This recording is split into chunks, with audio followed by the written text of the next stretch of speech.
is it possible that you need to perhaps develop a greater trust in your body, a greater relaxed nature when you start to feel illness and injury, so that you could perhaps play through these things a little bit more? Well, look, I mean, it's easy for you to say. I mean, when if you can, I know, if you come into my body, then I'll be more than happy to hear what you think about playing.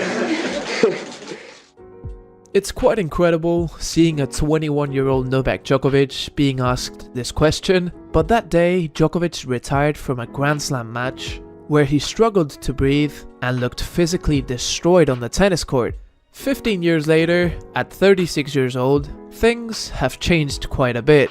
And at 36, Djokovic is one of the fittest guys on tour and has been for over 10 years now. So what did this guy do to go from constantly struggling physically on the tennis court at 19, 20, 21 years old, when you're supposed to be in your peak, to being one of the fittest guys on tour at age 36? Something that was unthinkable for anyone to do just 10 years ago, but especially a kid that is struggling in his late teens and early 20s.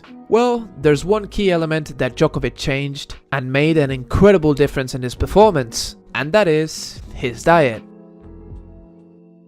So let's go back to his early years. Not only did Djokovic retire in this match, but he also retired in many other matches and was known to ask for a lot of medical timeouts, and it was very often that you could see him very uncomfortable on the tennis court, with some type of physical struggle, especially in hot places like Australia with his breathing. Well, in 2010, this happened again, and Djokovic ended up losing in 5 sets to Jo-Wilfried Tsonga. But this match might have actually saved Djokovic a lot of time, and the reason is, this man right here was watching the match. Igor Setojevic, a doctor that was specialized in energetic medicine, and after seeing Djokovic struggle in this match, Setojevic, who had friends in common with Novak, decided to reach out to him because he knew with a lot of certainty that Djokovic's diet back then was far from optimal for his body and was limiting his performance on the court. So these two had a meeting, Djokovic got tested, and the data was very clear. He was very sensitive to both gluten and refined sugars. So they both immediately decided to hop Djokovic on a gluten-free diet, and the rest would be history. Because Djokovic has explained in some interviews how he instantly felt incredibly better. His breathing on the court became better. His mind was a lot sharper. He now didn't run out of energy in the tank, and his recovery after matches was much better. He's even explained how his vision of the ball and the court improved, as in the past, at times they both became blurry. And I said with certainty that this turned out to be history, because from 2007 to 2010, Djokovic had good results, but he was far behind Nadal and Federer. He was a clear number 3 in the world. He won a Grand Slam and some important events, but there is absolutely no way that you would think that this guy had the progression to be the greatest of all time. I'm pretty sure if you made a poll in 2010, if people had to guess, they would think that Djokovic would finish in between 3 and maybe 6 or 7 Grand Slams when his career ends. But after this change, since 2011, Djokovic has dominated tennis. And one of the biggest reasons he's been able to do this has been his fitness. We've seen him winning some of the longest and most physically demanding matches in the history of the sport. There's practically no one that can match his intensity for 4 to 5 hours, even the younger guys who are at their physical peak. And this wouldn't be possible without his diet. So what does Djokovic eat in a day? See, Djokovic is a student of his own body, so throughout the years he's been optimizing his diet more and more, constantly making adjustments and seeing what effect do they have in his body. So from this moment in 2010, he completely eliminated gluten from his diet, as well as dairy products and refined sugars. In his protein sources, he would eliminate red meat. He still had fish and chicken, but 4 or 5 years ago, Djokovic noticed that his body used a lot of energy to digest any type of meat. So in this last part of his career, his diet is completely plant-based. There's no meat or any product that comes from animals. And even his protein sources, which I will mention later, are completely vegan. So when it comes to making his optimal diet, you can tell he has 3 key principles.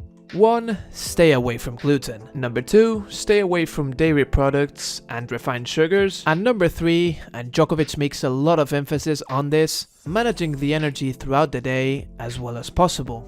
And one of his keys that he's arrived to the conclusion to throughout the years is that throughout the day, he wants his digestion to take the least energy as possible to do. So every meal that he has throughout the day needs to be light to the stomach. He doesn't want to operate feeling heavy. So nowadays, this is what his diet would look like. He wakes up and has a glass of warm water with a little bit of lemon to detoxify the body first thing in the morning. Then he will have a little break, and later in the morning he will have his famous green smoothie, which includes spinach, algae, fruits, chia seeds, and his supplements like organic protein powder and creatine. The perfect combination to give him energy and mental clarity without feeling heavy.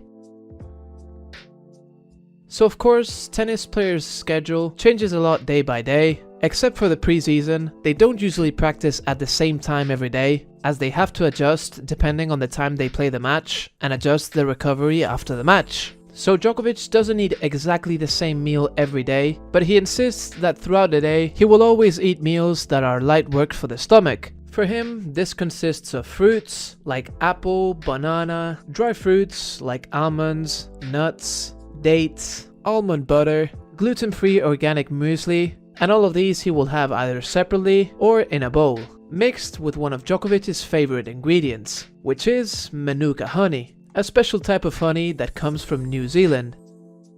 And in the case he feels hungry throughout the day, one of Djokovic's favorite snacks is a gluten-free toast with avocado on the top. And for the main meals of the day, his main source of carbs are quinoa, millet, wild rice, or sweet potato. Everything of course gluten-free. And his biggest source of protein of the day will always come at dinner, as it will be the food that takes more energy to digest, and of course has the biggest amount of protein, which helps him with his recovery. Like I mentioned before, in 2010 he eliminated red meat, but he did have either chicken or fish. But in the last years, even his main source of protein has become plant-based, and Djokovic replaced these two for tofu, which Djokovic would normally take in a salad.